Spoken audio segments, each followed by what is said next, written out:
Hi, everyone. I'm Kelly Harrell, and you're listening to What in the Weird, my podcast in which I talk about runes, animism, modern mysticism, soul healing, and how all of that intersects on my path. My spiritually focused practice is called Soul Intent Arts, through which I help others find their unique paths of animism and shamanism, support their ancestral and spiritual truths, find relationship with spirits of the land they live on, and emphasize social justice through sacred activism. The weekly rune is out, and if you're not familiar with it, check it out. It's a rune cast that I've done for years, focused on the runic calendar and current half-month rune. If you're not sure what a half-month is, listen to the early episodes of What in the Weird, or just go read the weekly rune at soulintentarts.com. It's explained at the beginning of every rune cast. So let's see what's going on this week. My crazy awesome news this week is that I finally got to hold my new book, Runic Book of Days, in my hands.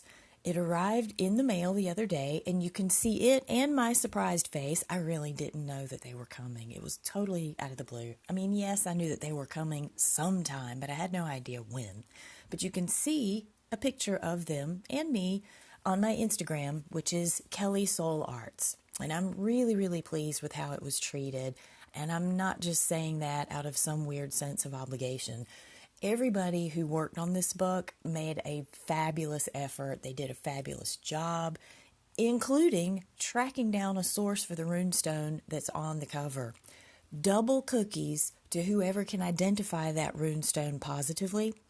Although my Patreon peeps already know the answer because I told them about the book cover kerfuffle months ago when it first happened.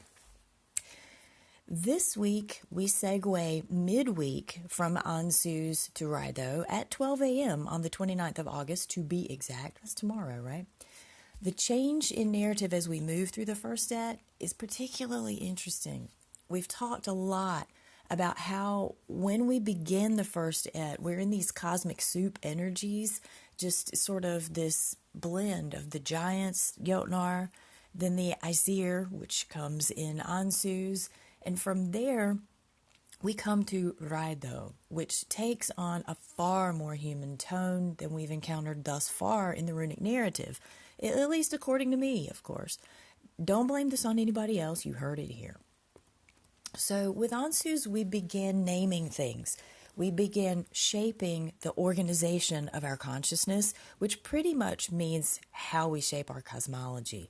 When we get to Raidho, we begin focusing on how we use those names, that internal organization, to create external connection. So Raidho means travel, and it forms our English word ride.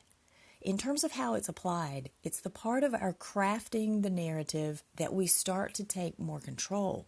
We're not just observing external functions and figuring out what to call them.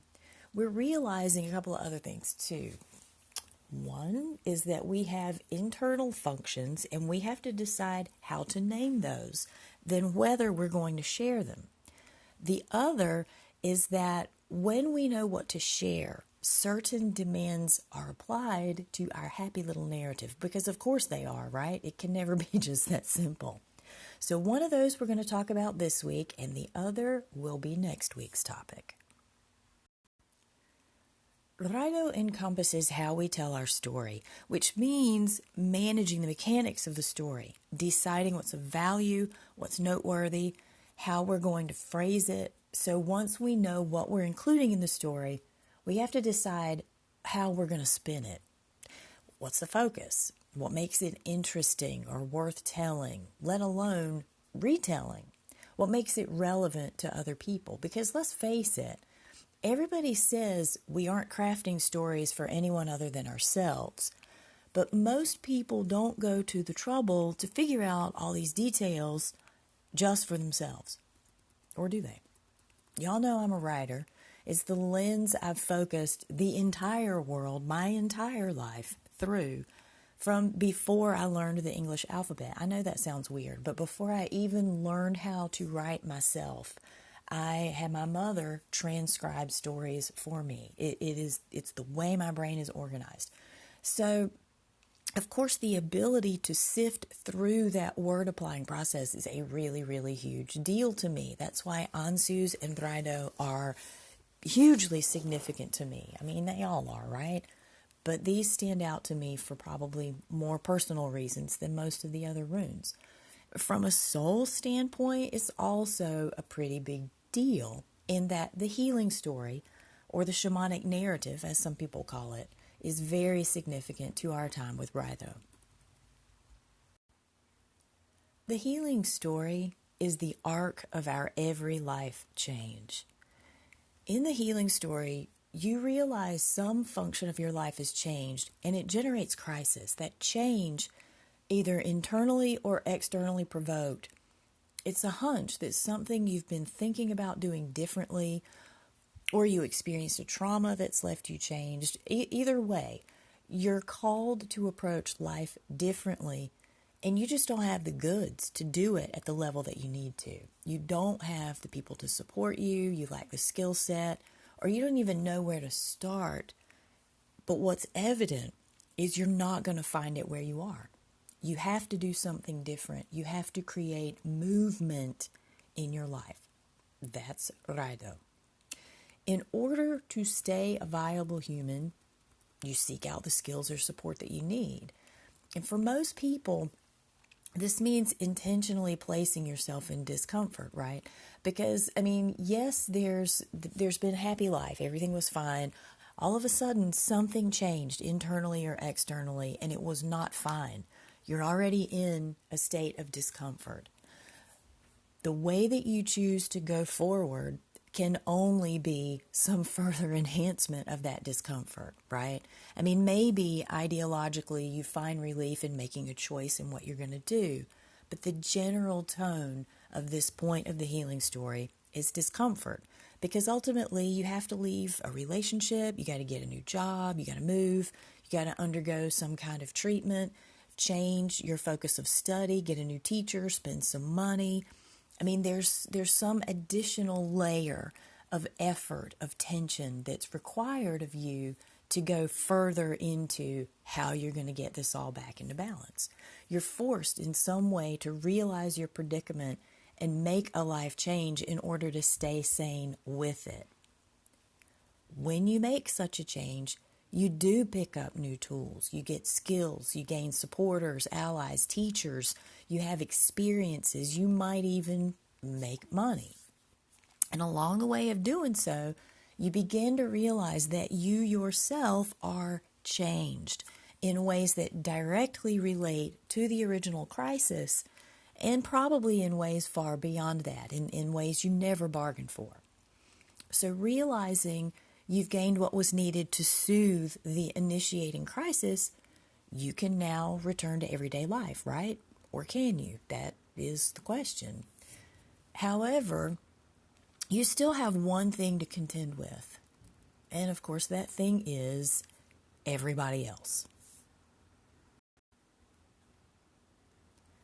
While everybody and her sister may have realized that you were in a jam, that you were having a crisis, and needed to do all this stuff to bring things back into balance, and they may have even supported you in doing that, it doesn't mean that they're going to be comfortable with the new you, at least not right away, right? I mean, have you ever felt that soreness, particularly when the people around you are the ones who kind of sort of maybe shoved you toward enlightenment?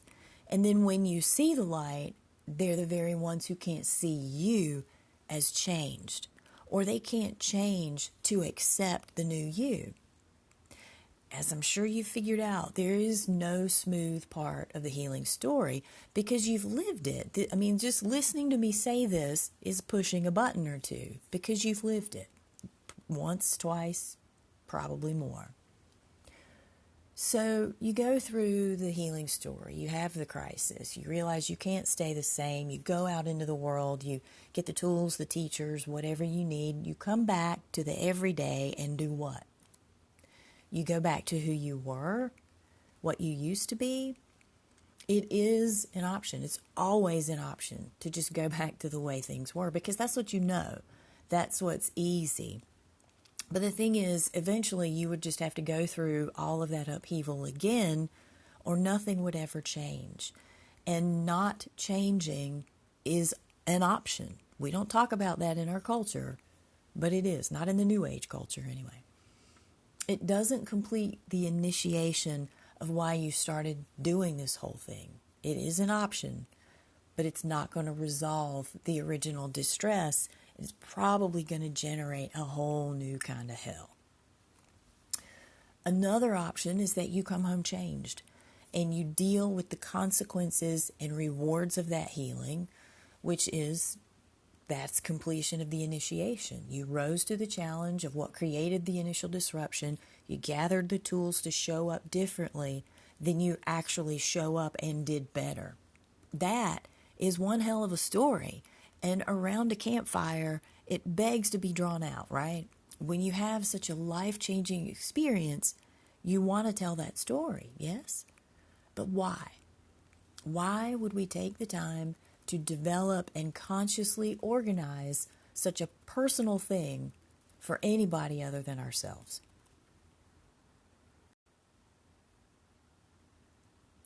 Those who know me well know a core saying in my spiritual practice is we don't heal in isolation, but in community. It's actually a quote from one of my books, for those of you who are trivia buffs. And I've developed coursework based on the process of the healing story. Ask me about it. But the thing is, it's true. I'm not just making it up. Our brains developed the way they have largely because we mimic what's around us. Our ability to realize something's not working and to have a crisis about it and look externally for a way to do it better, that's what wildlife initially served for us.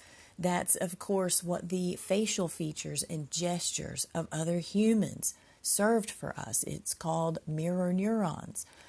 We observed then that when we acted out what we saw as a form of communication, Ansus, that whole gestures, mean faces, happy faces, empathy, as it were, as we begin to agree as a group about what those expressions and gestures stood for, what states of being or dynamics that they indicated, we developed language, which is Raidho, how we tell our story. We made an agreement on what these things would mean.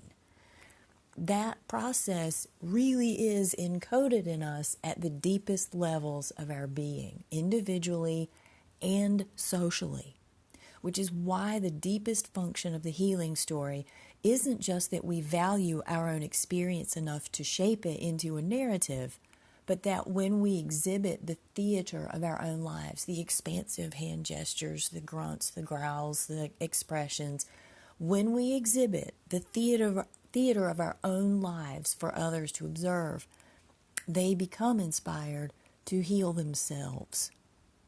This is the way one story heals a village. There is, of course, a deeper function to the healing story, but of course you knew there would be. How we tell our story, Raidho, and that deeper function is to decide what of our story we actually share with others. By default, the inverse of that implies there's a part of our story that we don't share. Why? Why would we keep part of our story to ourselves? This human triumph, this victory story, why would we keep part of that to ourselves? Why would we bear an untold story?